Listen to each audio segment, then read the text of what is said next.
Curious about early season games like this. What's the thought process in the game plan? How much do you show? How much do you want to see that the kids have got a grasp of, and how much do you just want to kind of keep in your back pocket for later? We've never ever talked once about keeping anything in our back pocket. It's our goal is one thing is to win this football game on Saturday and make sure we put a plan in place where we can execute and that's it. But we don't look in when we're in our offensive room or defensive room at our totality of our offense and say, hey, let's not show that yet.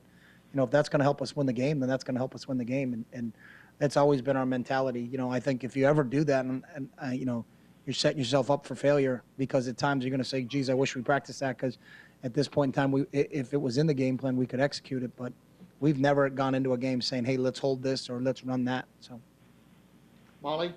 For those of us who came in late, what are your thoughts on Arkansas State in general? again, there's a lot of unknowns just because it's Gus's first year there. But in terms of the staff he's put together, there's some of the most respected coaches in the country. So whether it's defending Gus's offense or John Thompson's defense, those guys have won at a lot of different schools. It's how quickly do they get their team acclimated to how they want to play. But there is some talented players coming back. And on offense, it starts with their quarterback, who was the player of the year in the league. They've got some talented wide receivers. They got transferred running back from Tennessee. So, they've got some athletes, and that conference is known for having athletes. So, there's still some unknowns, but we expect an athletic team to come rolling in here on Saturday. So. Janelle, we're going to go to the telephone lines. For those who want to ask a question, Coach Kelly, please press *1 on your telephone keypad. One moment for your first question.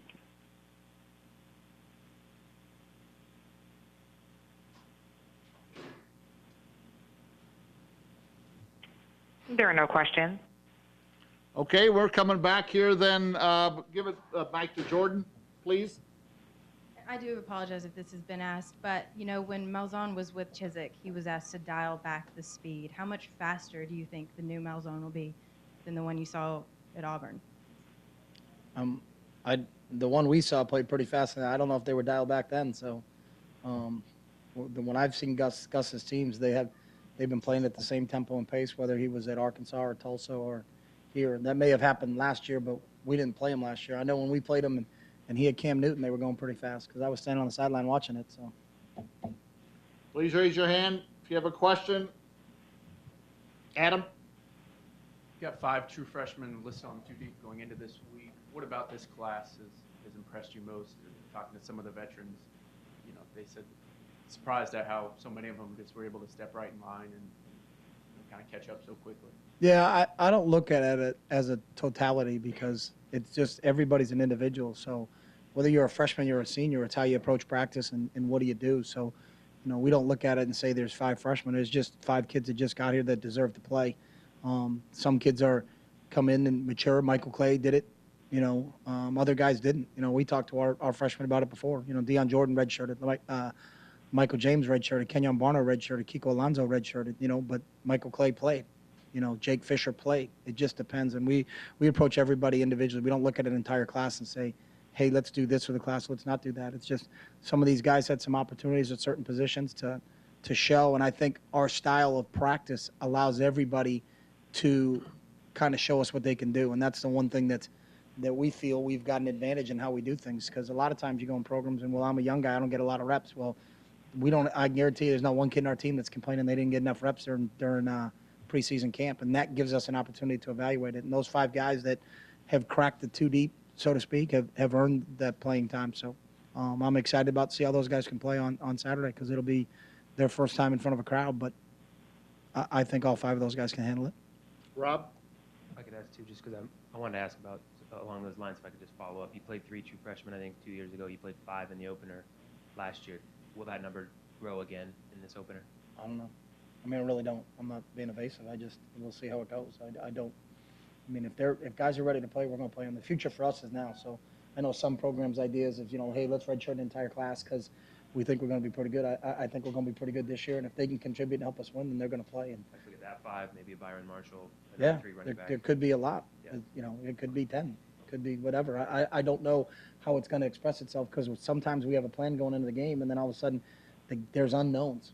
And that's the one thing that I think you can plan this thing out to a T, but, in the Army, they say your plans change when you engage the enemy because they got a plan too.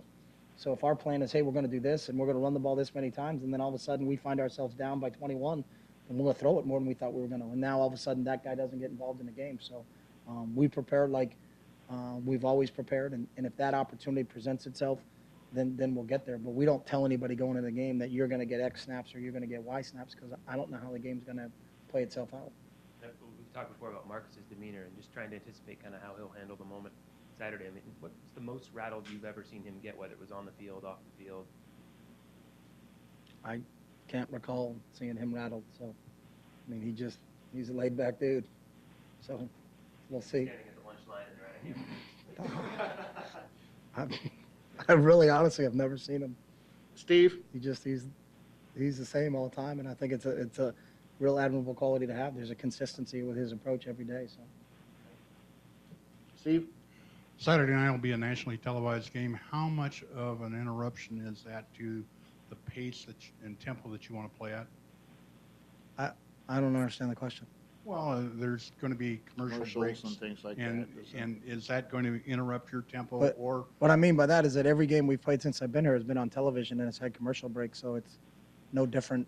There's always TV timeouts in every game we've played, since whether it was a local broadcast or whether it was a national broadcast, it doesn't change. The only time I think it's changed since I've been here is when you get to a championship game or a bowl game because I think they sell a little bit more advertising, but every regular season game is right around the same. I think they're all they're all right around 3 hours. So, and I know there's X amount of TV timeouts. So, every regular season game has been the same since I've been here.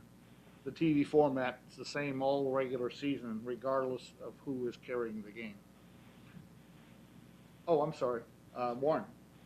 Chip, I talked to Keenan earlier, and he said this is the fastest in his 3 years here that practice has ever gone in regards to repetitions.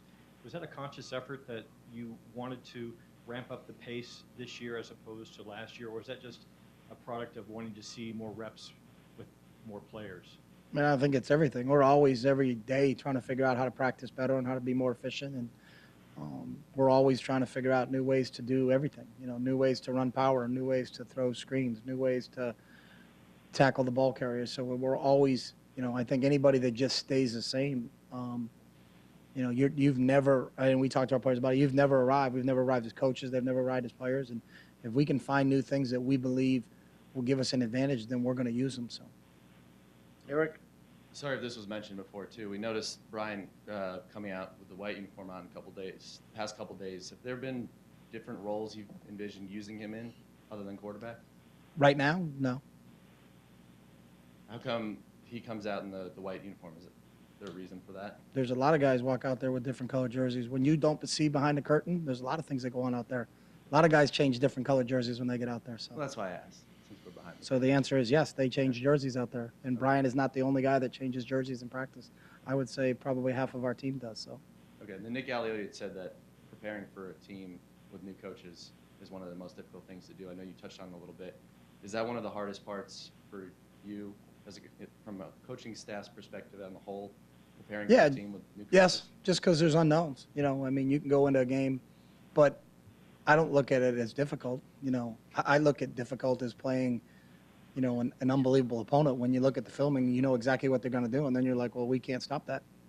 That's difficult. When a team's going to run power, and they're going to run power, and everybody in the stadium knows they're going to run power, and they still run power, and they run you over when they run power. That's difficult. It's just there's unknowns whenever you're going to play first-year coaches, and that's just part of the business. And we've been through it before. I know all of our coaches in our experience have faced somebody that they haven't faced before, but it's something that you got to deal with. And ironically for us in this year, and I said it before, 4 of our first 5 opponents have first-year coaches. So we're going to see a first-year coach next week, and then we'll see one when we play Arizona, and we'll see one when we play Washington State. So. Just a new challenge. I don't look at it as a difficult thing. I just look at it as a challenge. Gary? Chip, talking to some of the seniors, some of the fifth-year seniors even, they talk about this week as just being different, the excitement level.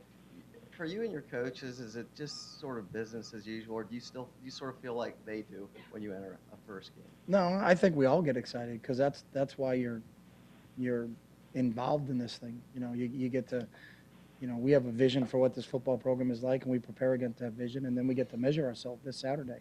So you get 12 tests, during the year, and you see how well you do. That's how we've always approached kind of this whole deal. You can study, and then ready. Now it's time to take the test. So our guys are excited to take the test, but like when you were in school, you were excited to take the test when you prepared for it. You're not excited to take the test when you're walking in saying, I hope they don't ask a question about chapter 3 because I didn't read chapter 3. You're looking through it, okay, well, or did you prepare the way you can, and when all of a sudden they put that test down in front of you, you're like, bang, I got it, I know it. So I think that's what they're excited about. They're excited to test themselves and challenge themselves and kind of see where this thing's going to take it to. So. Janelle, I'm going back to the phone lines one more time. This is your chance to ask a question. Coach Kelly, please press *1 on your telephone keypad if you have a question.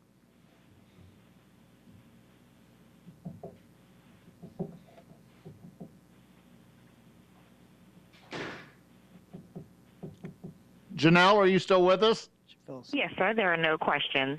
Okay, we're going to wrap it up here. Are there, Rick? It's an old saying that every year is a new team.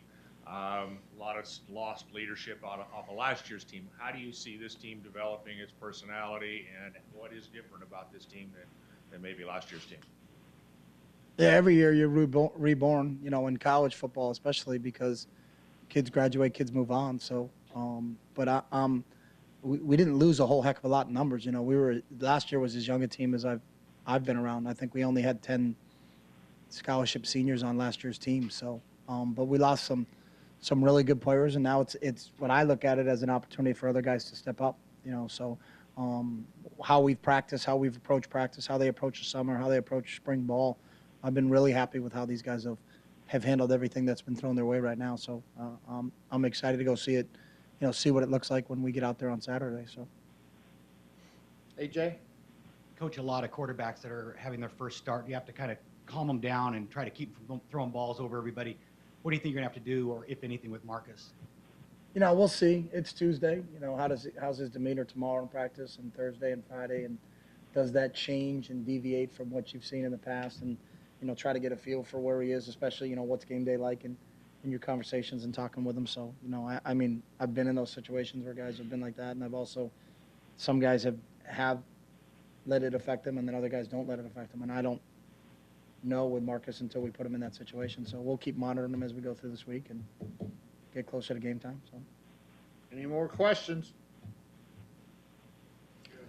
Thank you. Thank you.